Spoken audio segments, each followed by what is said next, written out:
पोरीचं एकटीचं डोकं नसणार, त्यात अशोक माझगावकरचं डोकं असणार. त्याला काय माहित कोण निलिमा आणि कुठली निलिमा. पण तो अशोक माझगावकर इथे आला कसा? दादा तुम्ही काही टेन्शन घेऊ नका. आम्ही सगळी खबर काढतो. काय रे? होय दादा, काढ काढ लवकर काढ. साला आपली सगळी वट एका झटक्यात फुस करून टाकले त्या लोकांनी. त्या अशोक माझगावकरच्या तावडीतून मी निलिमाला परत आणणार म्हणजे आणणार. आता त्या पोरीला आणि त्या माझगावकरला कायमचा चिरडवून टाकणार. सोडणार नाही मी. जना हे बघ, हा आपल्या गणेशोत्सवाचा खर्च, बिलं आणि खर्च याची जरा टोटल करून घ्या. तोरणे आले की आपण विचारून घेऊ. हा? हे काय काय झालं तोरणे? ज्याची भीती होती ना तेच झालं. त्या भैरवीने आपली धमकी खरी करून दाखवली. म्हणजे ती त्या गुंड मावलीची बायको माझगावकरांची बहीण निलिमा ती घरी आले. हो काय सांगताय काय? ज्यांना मी स्वतः पाहिलंय, भैरवी आणि माझगावकर तिला घेऊन आलेत. म्हणजे आता तिचा तो गुंड नवरा इथे येणार, इथे गुंडगिरी करणार, घाणेरड्या शिव्या देणार आणि राडे घालणार.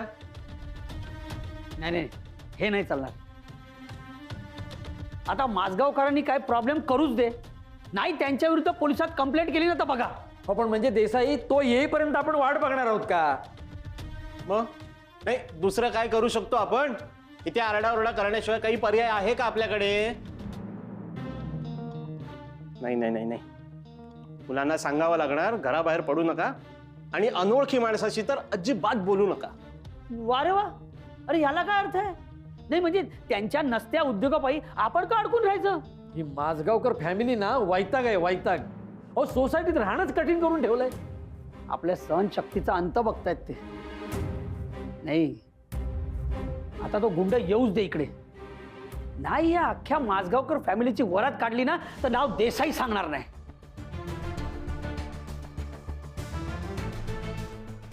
शांत व्हा निलिमात्या, आम्ही सगळे आहोत ना तुमच्या बरोबर.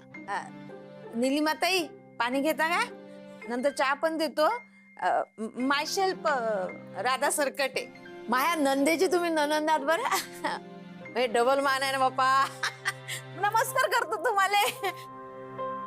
आत्या पाणी पिऊन घ्या, बरं वाटेल तुम्हाला. आजी, जेव्हा मी दुबईहून इकडे आलो होतो ना तेव्हा पण आम्हाला खूप लोणली वाटत होतं. तू जशी आता आजीच्या आठवणीत रडत होतीस ना तसंच आम्ही मम्मा बाबांच्या आठवणीत रडायचो. पण मग आम्हाला आजोबांनी सांगितलं की हे घर तुमचं पण आहे. आणि आता बघा आम्ही त्या गोष्टीला यूज टू झालोय. आजी, जेव्हा पण तुला लोनली वाटेल ना तू माझ्याकडे ये, मी तुला खूप चांगल्या चांगल्या स्टोरीज सांगेन. आणि जेव्हा तुमचं डोकं दुखेल ना तेव्हा मी तुमच्या डोक्याला मालिश करून देईन. निलिमा आजी, वेलकम टू आवर माझगावकर्स नेस्ट. काय झालं आजोबा हसायला? काय नाही, तू नेस्ट म्हणालीस ना म्हणून मला हसायला आलं. संध्याकाळ झाली की पक्षी आपल्या घरट्याकडे परत येतात.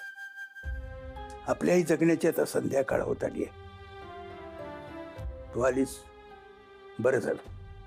35 वर्षापूर्वी आपलं जे काही झालं होतं ते त्याला फक्त तू जबाबदार आहेस. नीलू, 35 वर्षापूर्वी जे काही घडलं ना बाय दादा, त्याला फक्त तू जबाबदार आहेस. माझी ही जी अवस्था झाली ना ती तुझ्यामुळे झाली आहे.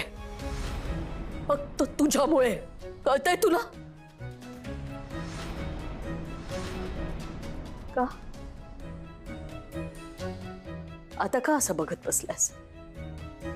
पटतंय ना मी काय म्हणतेय ते? आज माझी ही जी अवस्था झाली कशामुळे झाली? कुणामुळे?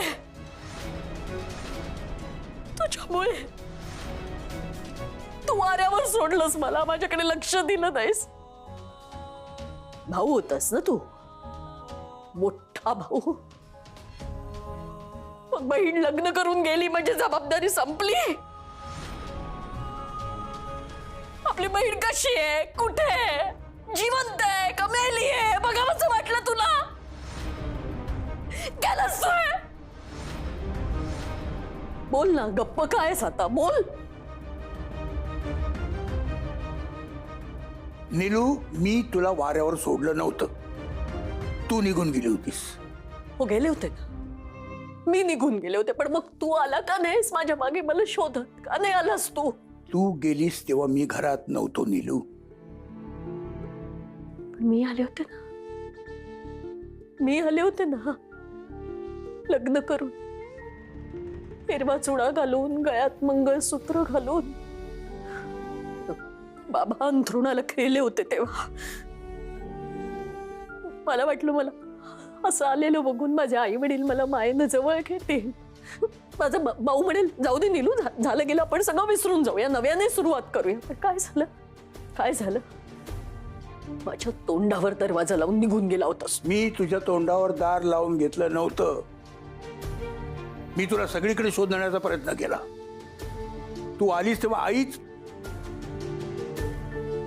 ती तरी काय करणार होती. तिच्या समोर बाबांनी प्राण सोडले.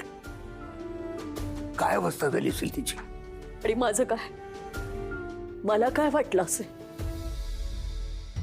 आ दिवशी तू माझ्या घरी आलास तेव्हा मी तुझ्या तोंडावर दार लावून घेतलं, याचा तुला जेवढा त्रास झाला असेल ना, त्याच्यापेक्षा कितीतरी पटीने अधिक त्रास मला त्यावेळेला झाला होता.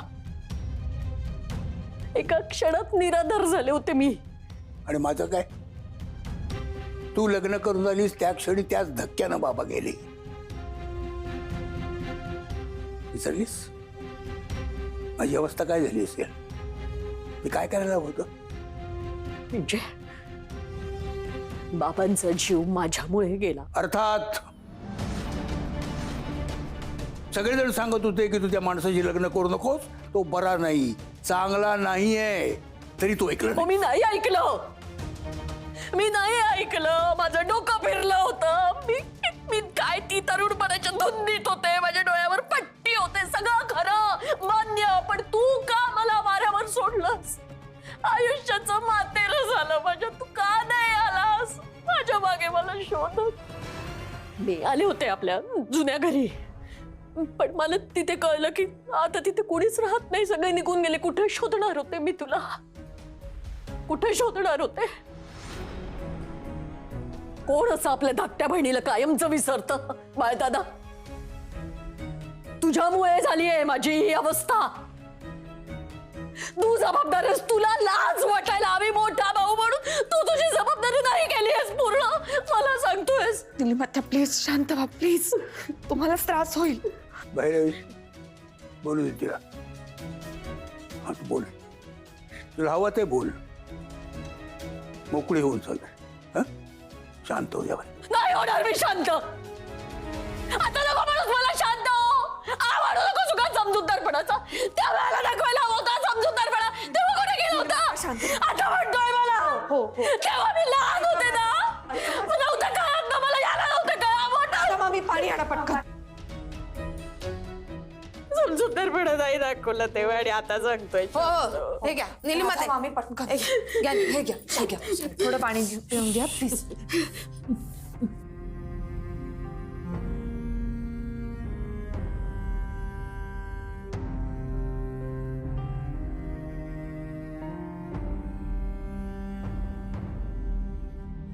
तुझा नवरा पोलिसात तक्रार करायची का त्याची? काही उपयोग नाही त्याचा. वरपर्यंत हात पोचलेत त्याचे, सुटेल तो लगेच. नीलू, तुला हवं तितके दिवस तू इथे राहू शकतेस. आम्ही सगळे तुझ्या सोबत आहोत.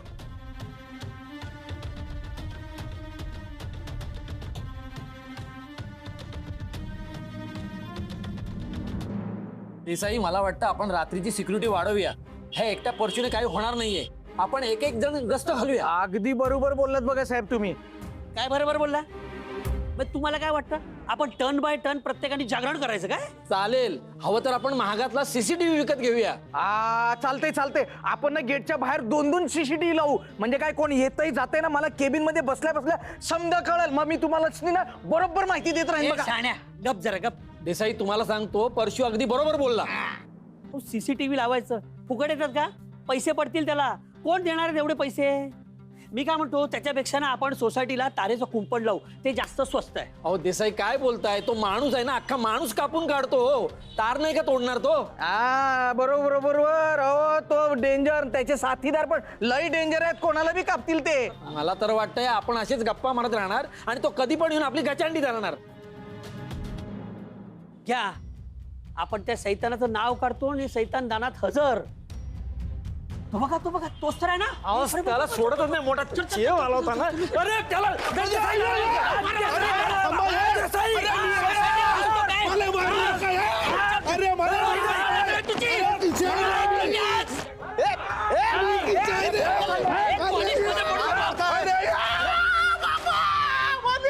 अरे का मारता याला? अरे आम्हाला वाटलं त्या वस्तीचा पक्या आहे. अरे कोण पक्या? खिशा मामा आहे तो. ए, आम्हाला वाटलं तो गुंड आहे म्हणून आपलं आम्ही त्याला देत होतो. अरे हे बघ, त्या गुंडाची बायको तुमच्या घरी राहायला आली म्हटल्यावर ऑब्विसली तोही येणार ना, म्हणून आम्हाला वाटलं, म्हणजे म्हणून आम्ही आपलं त्याला. देसाई, त्या बकाल वस्तीतली माणसं आपल्या सोसायटीत आली ना, तर तुम्हाला सांगतो ही सोसायटी सोडून जाईन मी. बरोबर आहे, उद्या आमच्यावर ही वेळ येईल. अनिश, हे बघ एक लक्षात ठेव, शेजार धर्म, फक्त शेजार धर्म म्हणून माझगावकर आणि तुमच्या घरातल्या सगळ्यांची ही नाटकं आम्ही इतके दिवस सहन करत आलो आहोत. पण एक लक्षात ठेव, जर आमच्या कुटुंबावर आणि सोसायटीतल्या पोरीबाळींवर जर संकट येणार असेल ना, तर मग मात्र तुमची खैर नाही. मी स्वतः पोलिसात जाऊन तुमची कंप्लेंट करीन आणि तुमच्यामुळे आम्हाला मनस्ताप होतो हे सांगून टाकीन. हे बघ अनिश, आजवर तुझा विचार केलाय, तुमच्या कुटुंबाचा पण विचार केलाय, जरा आता आमच्या इतरांचा विचार करा. हो, जा घेऊन जा नग तुमच्या घरी. ए तू ड्युटीवर जा रे. चल घे रे, चला हो. चला. विकून टाक नाही, परत मार खाईन. विकून टाक. पण मला सांग, भाऊजींची बहीण आली, कोणी आणले तिला? राहता तर काय बोलली नाही मला. बाप्पा काय करतो आता? चल वर जाऊन बघू. हा हा थांब आलो. दादा, गुलमर सोसायटीमध्ये पहिल्या मजल्यावर राहतो. घरात पोरगा, सून आणि 3 लहान पोरं आहेत. अजून पण 2 कोणतरी आहेत, त्यातला एक जण बेवडा आहे. बऱ्याच वेळा आपल्या गुत्त्यावर असतो बसलेला. एकदम फालतू माणूस आहे तो. अशोक दिवसभर घरातच असतो? नाही दादा, सकाळ सकाळ ऑफिसला जातो, बसने जातो आणि बसनेच घरी येतो. मला वाटतं काहीतरी पाऊण तासाच्या अंतरावर ऑफिस आहे त्याचं. 5-5:30 वाजता घरी येतो तो. कुठे? हा, अरे त्याचं ऑफिस कुठल्या एरियात आहे, कुठल्या विंग मध्ये आहे, कुठल्या मजल्यावर आहे? ते नाही माहित. कशी अर्धवट माहिती घेऊन आलास फुकणीच्या? जा, काही पण कर, मला पूर्ण माहिती पाहिजे, समजला? कशी? पण मीच सांगू? मग तुला कशाला ठेवला बे? चल निघ. चल.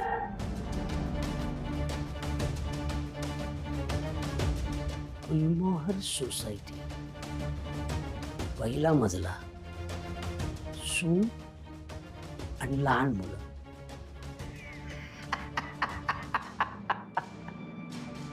चांगलं आहे. गेम करायचं असेल तर सगळं चांगलं आहे. शोक. माय बाई, बिस्किट नरम पडतील ना.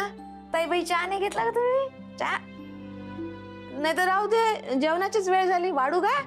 हो, तुम्ही हे आवरून घ्या, आपण जेवायलाच वाढूया. मला नकोय जेवायला. का? भूक नाहीये मला. हे बघ नीलू, उगाच अन्नावर राग काढू नकोस. काय करायचं ठरवलंस तू माझं आता? मनात आलं तेव्हा मला झेडकारलंस, आता मनात आलं तर इथे घेऊन आलायस. काय काय करणार आहेस तू माझं आता? अगं मी तुला नुसतं भेटायला आलो होतो. मला काही तुला घरापासून दूर न्यायचं नव्हतं. म्हणजे मग आता वाऱ्यावर सोडून देणार आहेस मला पुन्हा?